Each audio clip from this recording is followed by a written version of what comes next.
resolver los asuntos, los jueces interpretan la ley y a partir de la reforma constitucional de 2011 lo hacen dando una máxima protección a los derechos humanos.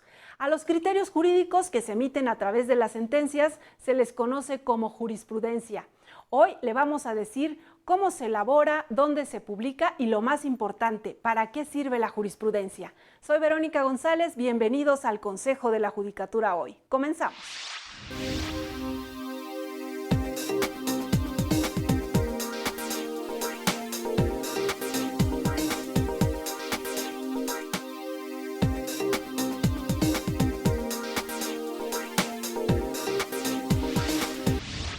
Desde que entró en vigor el sistema penal acusatorio a nivel federal en noviembre de 2014, se han registrado más de 36,000 causas penales. En estos procedimientos se han presentado un sinnúmero de dictámenes periciales. ¿Sabe usted dónde se forman los científicos que realizan estos documentos? Vamos a ver la historia de Nadia Monroy. Ella es egresada de la licenciatura en Ciencia Forense de la UNAM. Mi nombre es Nadia Monroy Vite y tengo 23 años. La razón por la que decidí estudiar ciencia forense es que, desde un inicio mi intención era estudiar psicología forense, pero cuando supe que la UNAM había creado esta novedosa carrera, me puse a ver el plan de estudios y cuando vi el enfoque multi e interdisciplinario que tenía, realmente eso fue lo que me atrapó y por lo que opté decidir estudiar ciencia forense.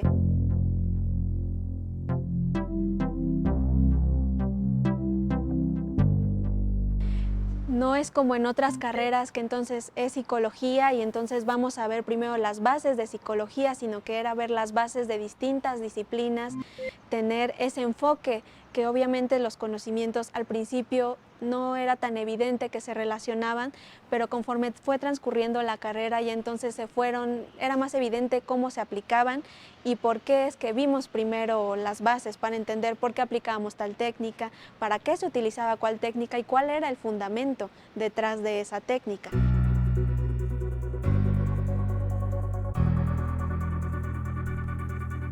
Esta es la escena del crimen. Este es el espacio donde estudiantes afinan sus sentidos, desarrollan habilidades que más tarde les permitirán elaborar un dictamen que será la base para tomar una decisión judicial.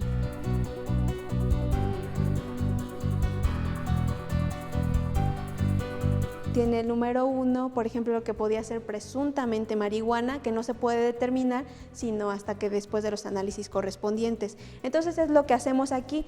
Identificamos los indicios, los señalizamos con estos indicadores alfanuméricos y posteriormente y ahora viene la recolección que atiende a las características de cada indicio, ya que este polvo de color blanco que no podemos asegurar qué es hasta después de los análisis, no se va a recolectar de la misma forma que esto. ¿Por qué? Porque esto se puede recolectar, por ejemplo, con una espátula y en una bolsa de plástico, ya que no hay algo biológico que se pueda alterar por el plástico, a esto que presuntamente puede tener huellas. Entonces, al momento de que lo agarren, obviamente deben de tener su equipo de protección, es decir, mínimo bata, que también tengan cubre calzado para no contaminar, cubrebocas, gogles, incluso una cofia. Su trabajo es fundamental cuando se trata de esclarecer los hechos para llegar a la verdad. Sus aportaciones dan fundamento a la resolución judicial. Que somos un puente de comunicación entre los jueces y la ciencia. Nosotros orientamos a las personas para que sepan qué periciales pedir y también una vez que se tiene el dictamen, entonces lo interpretamos, lo trasladamos a un lenguaje más entendible y más fácil para personas que no son expertas en determinadas materias y entonces así la gente lo puede entender mejor. Nadia pertenece a la primera generación en licenciatura en Ciencia Forense de la UNAM. Tuvo su título por alto rendimiento académico. Está consciente del momento histórico que le tocó vivir, la transformación del sistema de justicia penal. Sabe que hoy, más que nunca, la ciencia va de la mano con la justicia. y esta parte del sistema de justicia de corte acusatorio que debe de ser público. Entonces justamente eso se cumple, porque la gente ya entiende de qué se está hablando sin utilizar lenguaje tan técnico y tan científico. Y nosotros eso es lo que hacemos, somos ese puente de comunicación entre ambos. El objetivo, dice Nadia, es que el asesor técnico científico, con un perfil de investigador y una formación multidisciplinaria, contribuya con su trabajo a mejorar la percepción que la sociedad tiene sobre la procuración y la impartición de justicia. Y es que los egresados de la carrera en ciencia forense de la UNAM han desarrollado elevados valores éticos.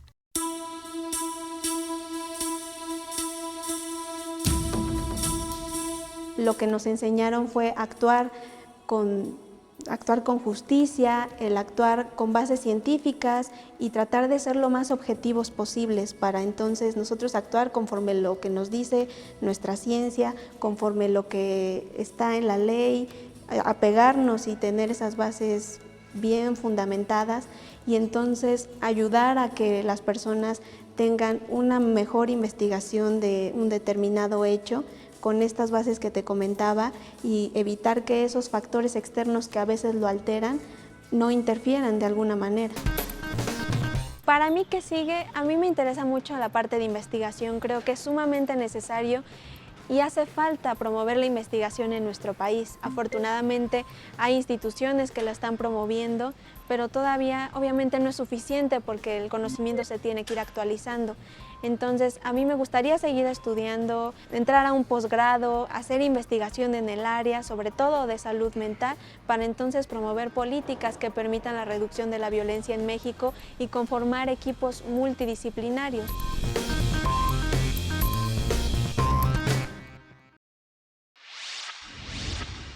Como le decía al inicio del programa, existe una fuente del derecho que se refiere a la interpretación de las normas jurídicas por parte de los órganos jurisdiccionales. Para hablar precisamente sobre este tema, está hoy con nosotros en el estudio del Consejo de la Judicatura hoy el magistrado Ariel Alberto Rojas Caballero. Bienvenido. Muchas gracias, Verónica. Encantado de estar aquí. Pues para hablar sobre la jurisprudencia, explíquenos qué debemos entender cuando escuchamos esta palabra que pudiera parecer compleja, pero no lo es tanto. Lo que pasa es que es una palabra, un concepto que en derecho tiene muchos significados. Puede ser un significado muy amplio, como es la propia ciencia del derecho, o un significado que alude a una parte de la teoría del derecho que se refiere a las fuentes, es decir, al lugar de donde surge el derecho, de donde surgen esas normas, esas reglas de conducta que pueden ser obligatorias y que en un momento dado pueden traer consecuencias jurídicas, la cárcel, una multa, el cumplimiento coactivo de una obligación, la pérdida del patrimonio, la pérdida de la patria potestad, etc. Entonces, ese lugar de donde surge el derecho se suele clasificar como fuentes formales y fuentes materiales. Fuentes formales, ahí tenemos la ley. El producto de lo que hacen los legisladores, los congresos, pues es la principal fuente del derecho.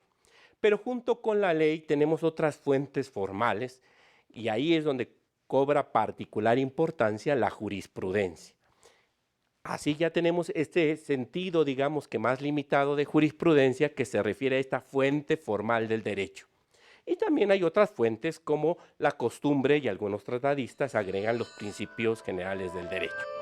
Y hay las fuentes materiales que pueden ser reales, históricas, etcétera, esos acontecimientos históricos, sociales de los que generan las normas jurídicas, como puede ser el caso de la Revolución Mexicana como fuente histórica de la Constitución de 1917. Vamos a quedarnos con la idea de fuente formal, y dentro de fuente formal es la jurisprudencia. ¿Qué debemos entender entonces por jurisprudencia como fuente formal del derecho? Pues propiamente a la labor que de la interpretación de la ley hacen los órganos jurisdiccionales. Podemos decir en términos generales que cualquier órgano jurisdiccional que dirime controversias aplicando la ley al caso concreto crea jurisprudencia. La propia Constitución General de la República y la Ley de Amparo a esa fuente formal del derecho de algunos órganos superiores, pues le puede dar y le da el carácter de ser obligatoria como lo puede ser la misma ley, ¿no? Claro. Magistrado, hay un dicho que es muy común, que dice, la ley dice lo que los jueces dicen que dice la ley. A veces se pudiera malinterpretar y pensar que se está como abusando de esto, pero en realidad es un ejercicio que es parte de las facultades del juez, ¿no?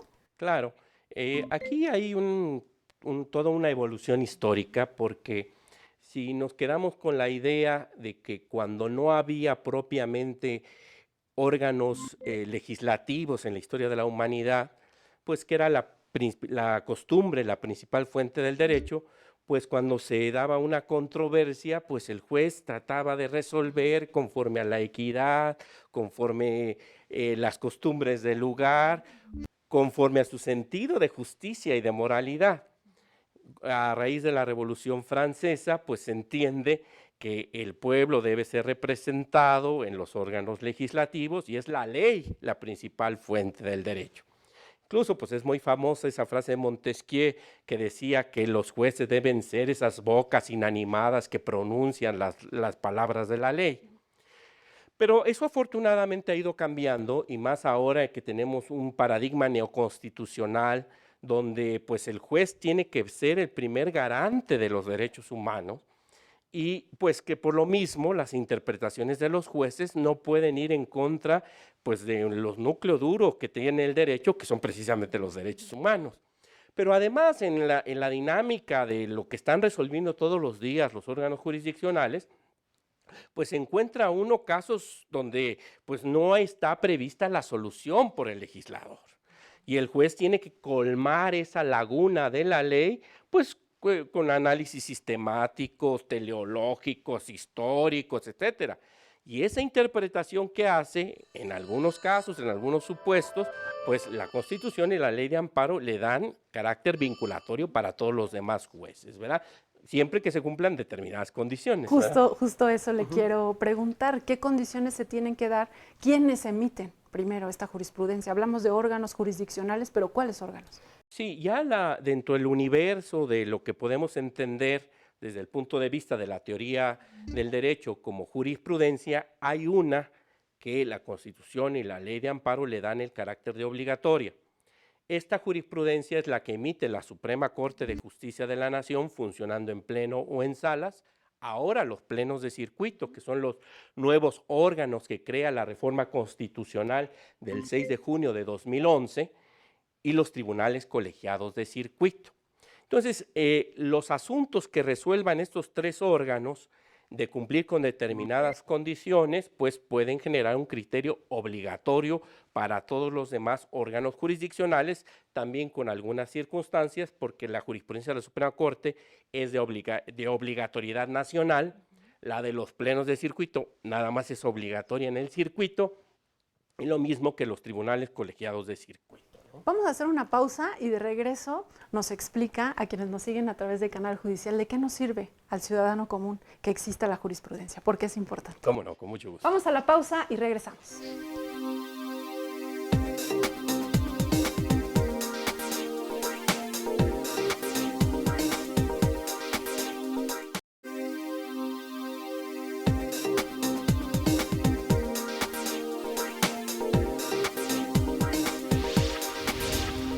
Ya estamos de regreso conversando sobre la jurisprudencia y hablábamos en el bloque anterior con el magistrado Rojas Caballero. Bueno, ya nos dio un contexto muy amplio.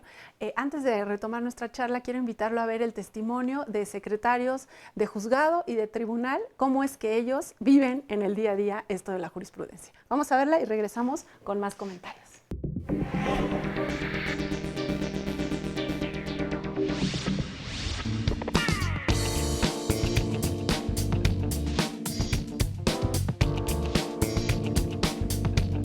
Se somete a su consideración el proyecto relativo a la solicitud de sustitución de jurisprudencia 10/2015 bajo la ponencia del señor ministro Gutiérrez Ortiz Mena y conforme a los puntos resolutivos a los que se dio lectura en la sesión anterior. La jurisprudencia es un instrumento básico para el desarrollo de nuestra tarea, porque en ella se refleja la interpretación obligatoria que hace la Suprema Corte de Justicia, ya que sea actuando en pleno o en salas, tribunales colegiados o en los plenos de circuito. Para nosotros como secretarios de tribunal colegiado es un elemento de análisis y decisión de relevancia.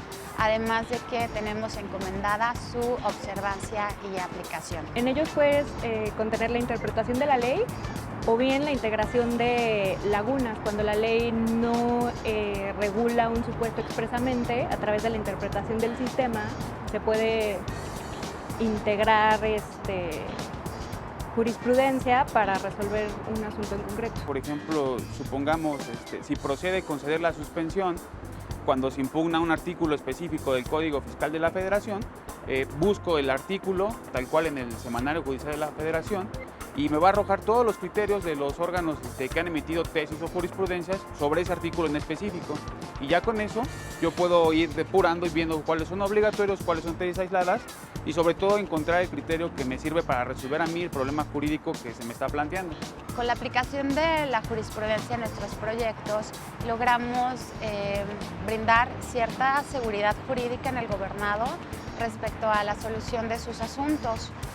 También el dictado de las sentencias, pues bueno, es congruente con los fallos de otros órganos jurisdiccionales superiores que han emitido en casos iguales o análogos. Así podemos evitar el dictado de las sentencias contradictorias. Simplemente hay que ingresar a la página de la Corte y al sistema de sistematización de tesis y ingresar algunas palabras para poder acceder a las tesis. Ahí lo importante, hay que conocer que las tesis de jurisprudencia están elaboradas a base de un título, un subtítulo y un texto, y esos títulos y subtítulos y textos están enmarcados en un tema. Entonces, lo importante pues, para poder acceder a una jurisprudencia es conocer precisamente el tema. Lo que generalmente yo hago al tener un asunto es buscar primero las leyes que necesito aplicar, busco jurisprudencia al respecto, qué se ha dicho sobre esas leyes, sobre los artículos, etc. Y también hago una búsqueda temática. Tenemos el Semanario Judicial de la Federación en su versión electrónica. Ahí hay un buscador que la verdad es bastante sencillo de utilizar, donde podemos ya sea buscar el tema o la ley que estamos aplicando en el caso. La verdad es que es un sistema muy bien estructurado y su consulta es muy accesible. Entonces, bueno, lo único que tenemos que hacer es elegir la época del semanario que queremos pues, consultar, así como el órgano. De ahí, pues bueno, escribimos las palabras o las voces clave para que consideramos que pudieran estar contenidas en el criterio que queremos localizar. Y bueno, el sistema nos arroja un listado de tesis y de ahí nosotros, bueno, las leemos, analizamos y elegimos a nuestra consideración cuál es la que es aplicable para la resolución de la problemática planteada. Lo fundamental sería la unificación a lo mejor de términos, porque a veces los órganos que emiten estas jurisprudencias ocupan palabras distintas para referirse a lo mismo. Por ejemplo, digamos, demanda de amparo, a lo mejor es el término genérico así, pero vamos a encontrar muchas tesis que aún se refieren juicio de garantías, demanda de garantías. Entonces podemos encontrar al menos 3 términos distintos para referirse a la misma cosa. Por eso la jurisprudencia, la verdad es que es una herramienta fundamental e indispensable para la solución y para la elaboración de los proyectos de sentencia. Son importantes precisamente porque dan certeza a las partes sobre cómo resolver un asunto. Porque para la cultura de la legalidad no es solo conocer lo que dice la ley, sino es necesario conocer lo que han dicho los tribunales al interpretar esa ley, ¿no?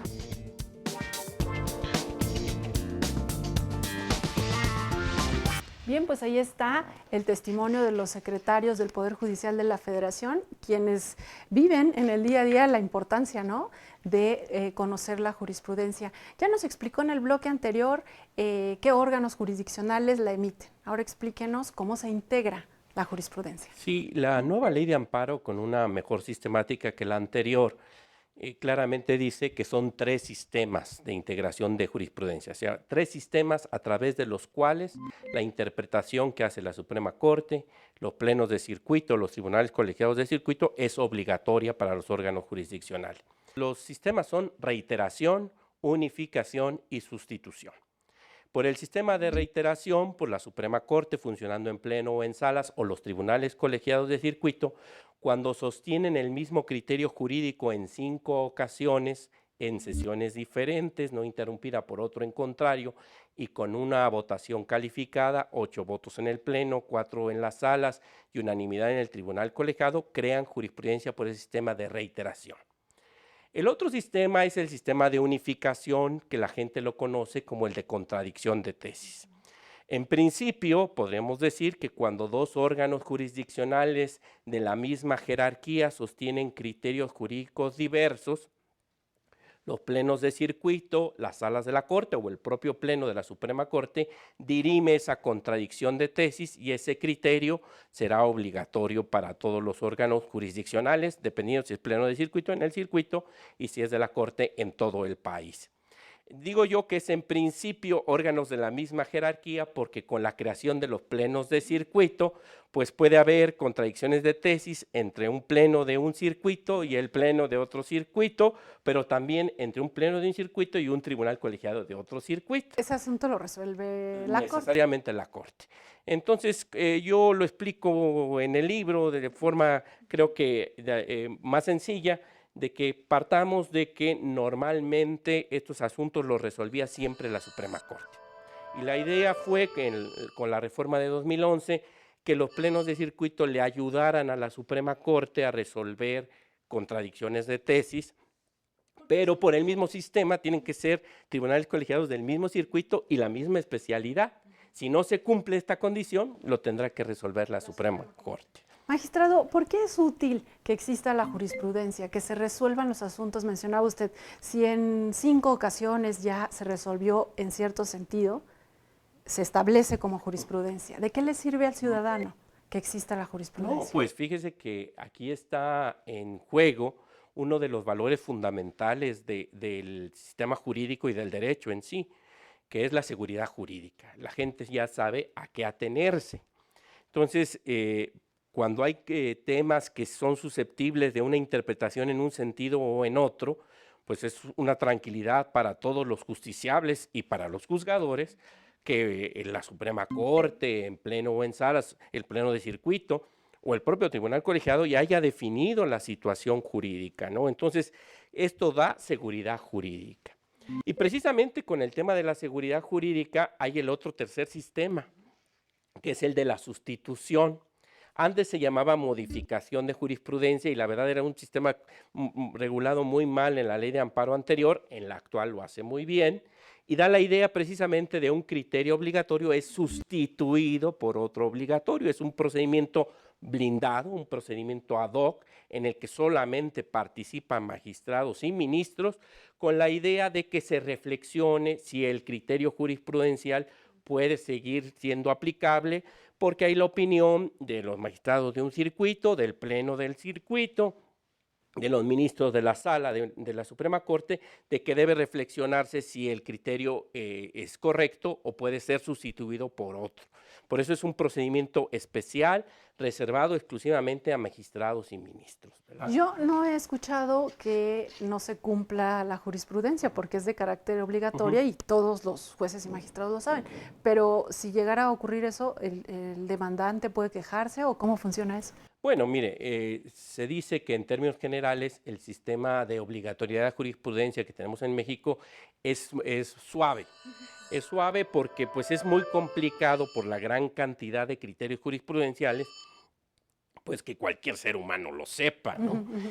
Pero por lo mismo, pues, yo recuerdo un criterio firme de la Comisión de Disciplina del Consejo de la Judicatura Federal que establece que sí es causa de responsabilidad cuando se invoca una jurisprudencia y no se atiende por el órgano jurisdiccional.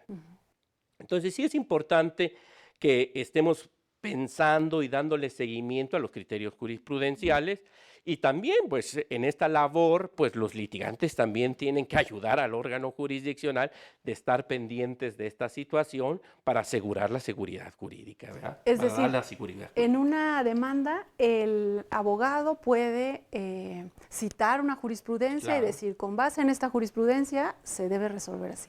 Y también de regreso. el juez también cita la jurisprudencia. Sí, tiene que atender esa jurisprudencia, incluso ya hay un criterio de la segunda sala que obliga a pronunciarnos respecto a esas tesis que se hacen valer. ¿Es aplicable? ¿No es aplicable? ¿Quedó superada? ¿Se resolvió una contradicción de tesis? Etcétera, ¿no? Vamos a hacer una pausa y seguimos conversando sobre la jurisprudencia. Volvemos.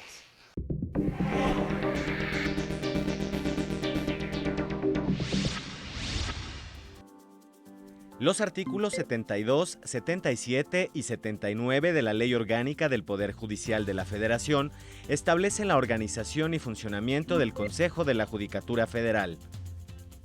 De acuerdo con estas disposiciones, el Consejo cuenta con 6 comisiones permanentes: la Comisión de Administración, de Carrera Judicial, Creación de nuevos órganos, Disciplina, Adscripción y de Vigilancia, Información y Evaluación.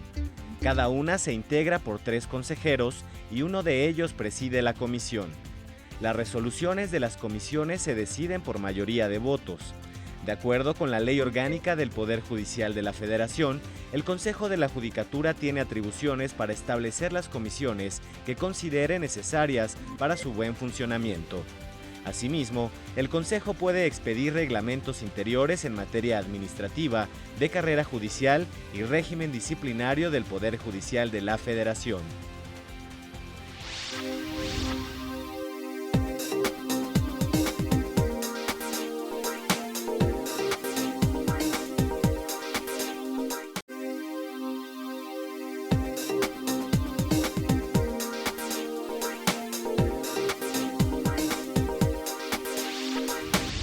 Seguimos conversando sobre la jurisprudencia del Poder Judicial de la Federación.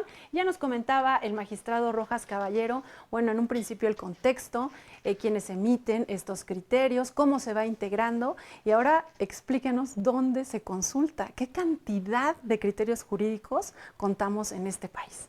Sí, la verdad es que si uno se pone a ver que el Semanario Judicial de la Federación, que es el lugar donde se publica la jurisprudencia del Poder Judicial de la Federación, pues se fundó en 1872 por el presidente Benito Juárez, pues son miles de tomos, ¿verdad?, que para su manejo se han dividido en épocas. Hay un periodo grande que se llama jurisprudencia histórica, que culmina precisamente con la expedición de la Constitución de 1917, y de jurisprudencia vigente que va de la 5ª a la 9ª época, y que actualmente estamos viviendo ya la 10ª época a partir de la entrada en vigor del nuevo marco constitucional y legal de amparo y la reforma de derechos humanos. A partir del 3 de octubre de 2013, el 4 de octubre inicia la 10ª época. Entonces, ha habido, pues desde luego que normalmente la idea del semanario era que eran tomos de papel, ¿verdad? En esta 10ª época, el Pleno de la Suprema Corte optó por sostener ya en un acuerdo general que es precisamente en la página web de la Suprema Corte que está el Semanario Judicial de la Federación. Entonces, actualmente lo que tenemos que decir es que el Semanario Judicial de la Federación es la página web de la Suprema Corte, donde ahí se consulta el semanario y se actualiza cada semana. El viernes de cada semana se van incorporando nuevas tesis que son obligatorias a partir del lunes siguiente. ¿Cómo cuántas tesis existen, magistrado? Pues hay datos, de esto está cambiando, pero yo recuerdo que en la última edición de un CD que se hizo, se hablaba de más de 320,000 criterios, entre tesis aisladas y tesis de jurisprudencia, ¿verdad? Entonces, afortunadamente, gracias a los esfuerzos que ha hecho la Suprema Corte, pues estas consultas se hacen ya en forma digital por medios informáticos, y por eso es importante saber todas las herramientas de búsqueda que tiene el Semanario Judicial de la Federación. Y aquí, si me permites, Verónica, creo que es bien importante que todo el que se quiera acercar al Semanario Judicial de la Federación, pues tiene que tener algunos conocimientos básicos, teóricos, digamos, indispensables, porque si no, pues se desperdicia mucho tiempo en las búsquedas, o se encuentran tesis que ya se encuentran superadas, o tesis que ya no son aplicables, lo que se llama jurisprudencia histórica obsoleta, etcétera. Entonces, creo que es importante tener ciertos conocimientos teóricos para poder entrar de lleno a sacarle todo el provecho del Semanario Judicial de la Federación. Antes de que pasemos a hablar justamente de estas herramientas tan importantes que tienen ahora tanto los juzgadores como sus equipos de trabajo, quiero invitarlo a ver una sección en la que salimos y le preguntamos, en este caso a estudiantes de Derecho, qué opinan, qué saben de la jurisprudencia, y regresamos para hablar justamente de este libro que nos va a explicar el magistrado exactamente de qué se trata y por qué es una pieza tan útil. Vamos a ver la opinión de los estudiantes y regresamos.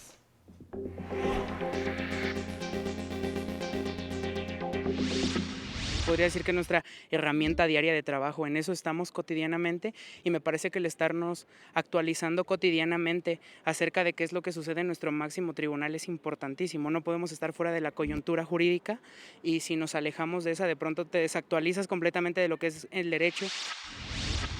Yo lo consulto, el internet y los medios electrónicos lo hacen aún más sencillo. Además creo que la herramienta en sí está muy bien diseñada y planeada. Entonces, buscar lo que necesitas es muy fácil y sobre todo por épocas. Yo generalmente busco en materia penal. Pues me parece una herramienta muy útil, más que nada porque ahí podemos consultar las jurisprudencias de forma más fácil y además de que es una herramienta muy eficaz y digamos que aplicable en varios casos. Pues yo creo que es práctico, pero realmente ya con el internet uno puede buscar y realmente tener el acceso a jurisprudencias, tesis aisladas. Es muy importante para la actualización, claro. Puede que los libros nos muestren tesis, jurisprudencias, cosas por el estilo, pero no son actuales, ¿no? Muchos libros son del año 2000 para abajo, 1997. Por lo tanto, las tesis que podemos consultar en el semanario pues son actuales, son de del mes actual, mes pasado, del mismo año. Las jurisprudencias, las tesis, todo eso cada día se va modificando y es muy importante saberlas porque cuando nos titulemos pues tenemos que aplicarlo, o sea, no podemos quedarnos con derecho que ya no es válido, o sea, con derecho derogado, sería básicamente inútil. Entonces tenemos que estar como científicos básicamente al día. Es lo que sirve para mi perspectiva del Semanario Judicial de la Federación. Sí considero que es como de fácil acceso, ya que creo que la mayoría de las personas tienen internet y que cualquier persona, yo creo que desde pequeños de 5 ya saben utilizar la información súper ágilmente y considero que la sociedad va a estar en un cambio constante en el que es súper importante estar actualizados y más como nosotros que también ayudamos mucho en las leyes y esas cosas. Bien, pues ahí está la opinión de los estudiantes que pronto van a tener que dominar esta jurisprudencia. Estuvimos presentes en la presentación del libro del magistrado y hablábamos en esa ocasión, comentaba el director del Instituto de la Judicatura que la mayor parte de los exámenes, de las preguntas de los exámenes, tiene que ver con la jurisprudencia. ¿Por qué es tan importante contar con una herramienta así? ¿Qué vamos a encontrar en este libro, magistrado? Mira, Vero, aquí lo importante es que todos los abogados, los estudiantes de Derecho sepan que por los sistemas de formación que ya platicábamos de la jurisprudencia, pues responde a los problemas que más frecuentemente se presentan en los tribunales, pero además con la solución que los tribunales le dan a esos problemas jurídicos. Entonces, si uno quiere saber derecho penal, derecho civil, derecho laboral, pues en serio, de lo que se está resolviendo en los órganos jurisdiccionales, pues la mejor manera es a través de ver, oye, qué criterios hay sobre laboral, civil, penal, constitucional, sobre derechos humanos en particular, sobre el nuevo sistema acusatorio, etcétera, ¿no? Pero sí aquí es importante eso de saber el contexto de donde surge esta fuente del derecho tan importante. Entonces yo me di a la tarea porque cuando yo formé parte del comité académico del Instituto de la Judicatura Federal, pues esta materia era parte del curso básico de formación de secretario. Y creo que ahora se hace de forma transversal, no es propiamente una materia, pero en todas las demás se insiste mucho en esto de jurisprudencia. Yo particularmente en el curso de Derechos Humanos empiezo con jurisprudencia porque creo que es fundamental para cualquier secretario del Poder Judicial de la Federación que tenga ese contexto para poder hacer las búsquedas en el semanario con efectividad, ¿no? Y lo cierto es que hay un manual del usuario del Semanario Judicial de la Federación que se consulta en la propia página web, pero hay que estar familiarizado con estos conceptos teóricos porque si no es muy difícil poder obtener la información exacta que se quiere. Claro, porque son tantos criterios que, bueno, pues reglas tan fácil, tan obvias para nosotros que estamos en la práctica cotidiana, como empezar de lo más reciente para atrás, pues hay abogados que empiezan al revés, ¿verdad? De la quinta época a la 10ª. Entonces, aquí nosotros tenemos que empezar por lo que se incorporó el viernes pasado, ¿verdad? Y de ahí para atrás, ¿verdad? Entonces, son reglas que es una parte importante del libro, que creo que viene a resolver muchas dudas en la aplicación de jurisprudencia, ¿no? Ahora viene el gran tema de la aplicación retroactiva de la jurisprudencia, ¿verdad? Que es un tema muy novedoso, que ya está prohibido en la ley de amparo, el tema de la Declaratoria General de Inconstitucionalidad, ¿verdad? Que es una institución novedosa a partir de la reforma constitucional de 2011 de amparo. Bueno, pues todos esos temas los estamos tratando en el libro, además de que hay un manual para poder usar con mayor éxito pues esa base de datos que tiene la Suprema Corte, ¿verdad? Esta es la 5ª edición, magistrado. Sí, esto empezó en 2004 y la verdad tuvo una extraordinaria acogida el libro, pero cuando ya estábamos concluyendo el tiraje de la 4ª edición, pues entró en vigor el nuevo marco constitucional de amparo. Tuvimos pues del 2011 hasta el 2013 que se expidió la nueva ley de amparo, y entonces pues detuve la actualización del libro hasta que las cosas se asentaran, y por eso esta 5ª edición pues es totalmente actualizada. Sí partimos del marco jurídico anterior, porque muchos de los criterios sobre jurisprudencia pues se refieren a la ley de amparo anterior, entonces hay que entender el sistema de la ley anterior, las innovaciones de la nueva ley de amparo, y desde luego, bueno, pues ya los nuevos criterios que se vienen publicando sobre la propia jurisprudencia, ¿verdad? Y esta pregunta, ¿para quién está dirigido este libro? ¿Solamente los integrantes del Poder Judicial de la Federación, los abogados, o también, como mencionábamos, para los estudiantes? Pues yo creo que para todo el que sea operador jurídico y pretenda ser operador jurídico. Fíjate que una cosa que afortunadamente viene cambiando en la enseñanza en el derecho en México es que con anterioridad pues era la letra de la ley y la interpretación de algún tratadista lo que se hacía, incluso se hacían libros, incluso por ministros de la Corte, el de Gabino Fraga, el de Rogina Villegas, que eran libros hechos incluso por ministros de la Corte, pero la jurisprudencia como que no se le daba importancia. Afortunadamente, gracias a pues, el acceso a la información que hay a través de esta base de datos, la página web de la Corte, es que ya la gente se está acercando al derecho como debe ser, a partir de la práctica, de lo que es el derecho positivo, de lo que vale en el tribunal, ¿no? Y por eso es importante que desde la carrera, desde la formación de los abogados, estén muy claros con esto. En la presentación del libro comentaba el doctor Javier Romo, que es profesor de la Facultad de Derecho de la UNAM y presidente del Colegio de Profesores de Filosofía del Derecho de la UNAM, que decía que es importante que esta sea una materia en el plan de estudios, porque tiene una trascendencia que va pues para todo el orden jurídico nacional, pues desde una junta de conciliación, un juez de paz, los tribunales superiores de justicia, los tribunales de justicia administrativa, los tribunales militares, o sea, para todo el mundo del derecho en México la jurisprudencia es una fuente fundamental. Y teniéndola como materia, pues ya le irían adelantando los muchachos, Claro. ya sea vayan a ser litigantes o vayan a dedicarse a carrera judicial, pues ya llevarían una ventaja. Claro, yo creo que es importantísimo que en los planes de estudio esté la materia, ¿verdad? Y como ya lo tuvimos en el curso de formación de secretarios del Poder Judicial de la Federación. Bien, pues se nos ha terminado el tiempo. Magistrado, muchas gracias por habernos acompañado y por haber estado aquí con nosotros hablando de este tema tan interesante. No, pues muchas gracias por invitarme, Verónica. Yo encantado de estar con ustedes. Gracias. Vamos a hacer una pausa y regresamos aquí al Consejo de la Judicatura hoy. No se vaya.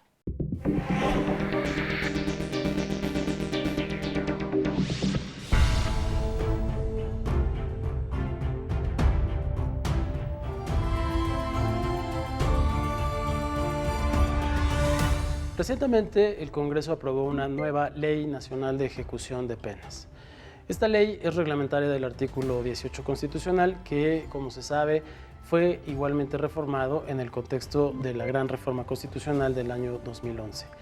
El punto medular de aquella reforma fue el cambio en la denominación de readaptación social a la de reinserción social, que sin duda no es solamente un cambio de nombre, no se trata de una sustitución de conceptos.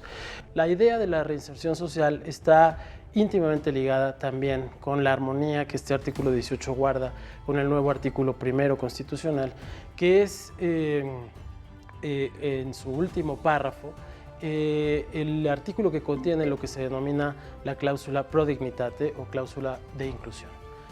La idea es que guardar la dignidad de las personas implica de suyo no meterse con su intimidad.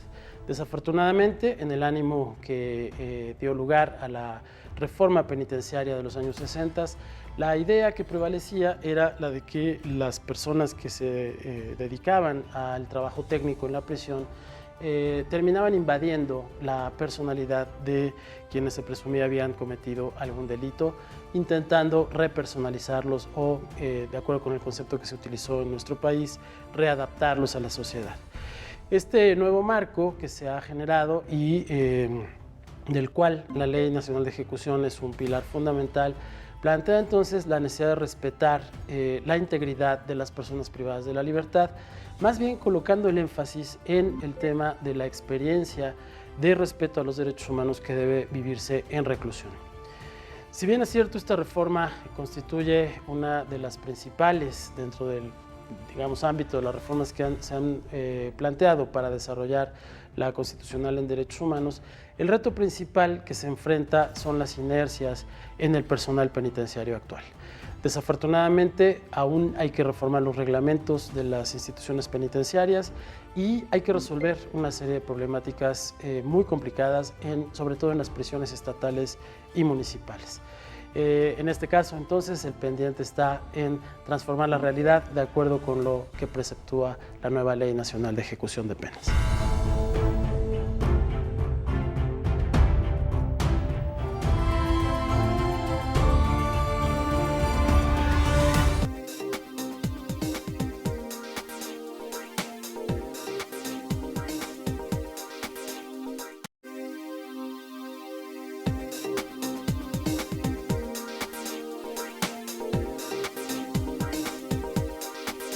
Además de estudiar y resolver los asuntos judiciales, algunos juzgadores dedican tiempo a escribir manuales y libros sobre diversos temas relacionados con el derecho.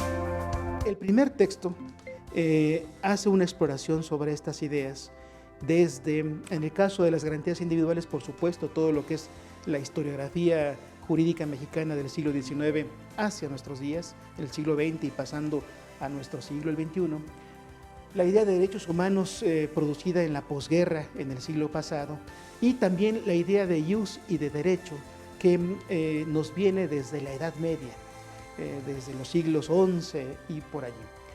De esto trata el primer ensayo.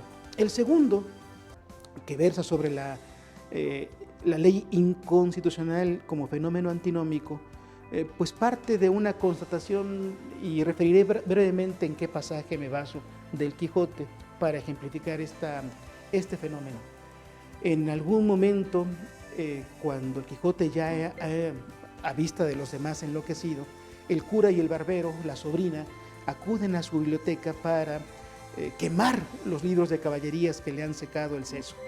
Y entonces dice el cura, los libros de caballería, por ser peligrosos para la mente, deben ser quemados. Y están a punto de que en una pila tienen todos los libros, están a punto de quemarlos, cuando interviene el barbero y dice, momento, pero también hay una norma que nos dice que los libros que son los primeros y ejemplares deben ser salvados siempre. Y entonces rescata un libro de esa pila, que es el primer libro de caballerías que hubo en el mundo, el de la Amadís de Gaula. Y entonces pues se quedan perplejos el cura y el barbero sobre qué hacer con ese libro.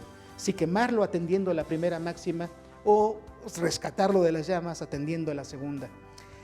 Si nos fijamos bien, aquí hay dos normas tan encontradas. Si satisfacemos el contenido de una, pues quemamos el libro. Si satisfacemos el contenido de la segunda, entonces no quemamos el libro. Estamos frente a un fenómeno antinómico. Creo que la antinomia es precisamente esto. Se produce este fenómeno cuando de dar satisfacción a una norma, dejamos de dar satisfacción al contenido de una diversa. Y que esto precisamente es lo que ocurre en el caso de la inconstitucionalidad de la ley. Si le damos preferencia a una ley y con ello dejamos insatisfecho el contenido de la norma constitucional, estaremos claramente frente a un caso de una ley inválida. En fin, estos son los temas algunos de los temas que se tratan en este libro, Tribunales, Normas y Derecho. Muchas gracias. Echemos un vistazo a las actividades académicas del Instituto de la Judicatura Federal.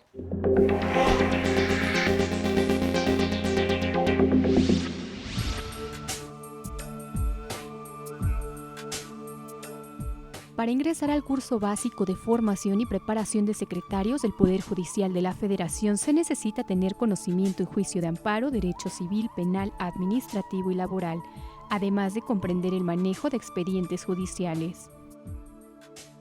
La función que realiza un secretario es primordial, porque en realidad él es el que tiene el primer contacto con las personas que son el centro de los expedientes. Ahorita estamos en la elaboración de proyectos de suspensión, entonces también pues para hacerlos más rápido. La suspensión sirve para mantener viva la materia del amparo, entonces si ustedes promueven un juicio de amparo pueden solicitar la suspensión para el efecto de que lo que reclamen precisamente pues no se ejecute, o bien si se ejecutó y es posible, se restituyan sus derechos violados. Esta medida cautelar se puede solicitar ante un órgano jurisdiccional. Esto se divide en dos partes, en los juzgados de distrito y en los tribunales colegiados. Los tribunales colegiados que ven en realidad sentencias definitivas, laudos o resoluciones que ponen fin al juicio, es decir, ya la resolución final de un asunto, y los juzgados de distrito que ven por excepción todos los demás. Y en ambos casos lo que tratamos de hacer es proteger de mejor manera los derechos fundamentales de la sociedad. Así se capacitan los aspirantes a secretarios de tribunales y juzgados federales en las aulas de la Escuela Judicial. Yo soy postulante y realmente en ocasiones no encuentro el sentido de algunas resoluciones, ¿verdad? No entiendo por qué. Este curso me ha servido para entender cómo piensan los secretarios, los jueces, los magistrados que son los maestros que tenemos, y aprendo un poco de los puntos de vista de cada uno de ellos, ¿verdad? Y lo he aplicado en mi vida diaria. Consejo de la Judicatura hoy, Magali Tello. Antes de despedirnos, le presentamos la reseña de una película que nos acerca al mundo del derecho.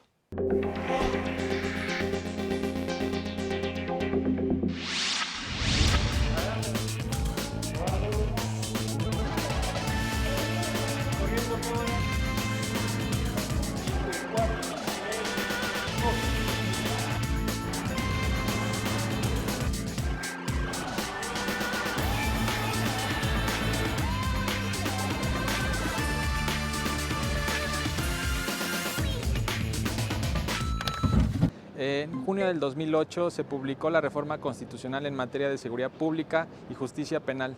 Entre otras cosas, se transformó nuestro sistema penal inquisitivo mixto a un sistema de corte acusatorio y oral. Uno de los principales retos de este nuevo sistema para ponerlo en marcha es el cambio cultural que tanto operadores del sistema de justicia como la sociedad mexicana necesita para conocer los principios, las características, los actores, sus atribuciones, en fin. El día de hoy vamos a comentar una película para generar una reflexión en torno a la importancia del papel del juez en este nuevo sistema acusatorio. La película se llama Voto Decisivo. Es del director Hans Pauk de 1999. En términos generales, la película El voto decisivo trata sobre el tema del aborto, sobre la despenalización o no, que en el marco de los años 70 y 80 se dio en Estados Unidos en la Corte Suprema. Principalmente se basa en el caso de Rose contra Wade, que en la Corte Suprema se deliberó en los años 1973.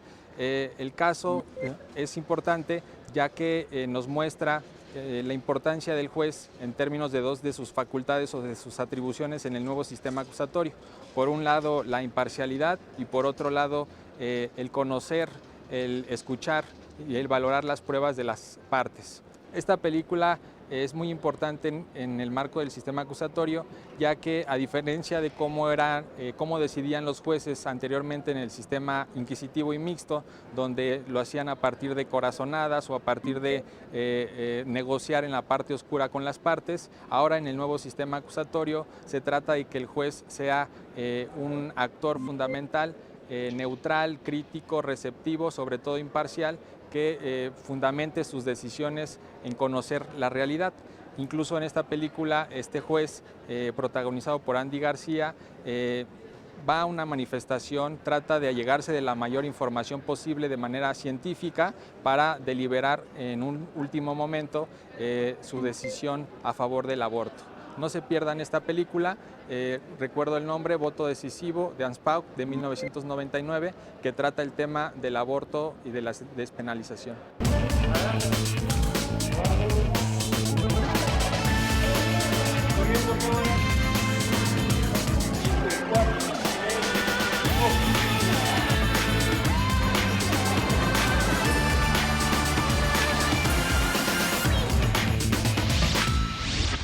Así llegamos al final del programa de hoy. A nombre del equipo de producción le agradezco su atención y le recuerdo que la próxima semana tenemos una cita. Soy Verónica González y lo invito como siempre a que se quede en la señal del Canal Judicial.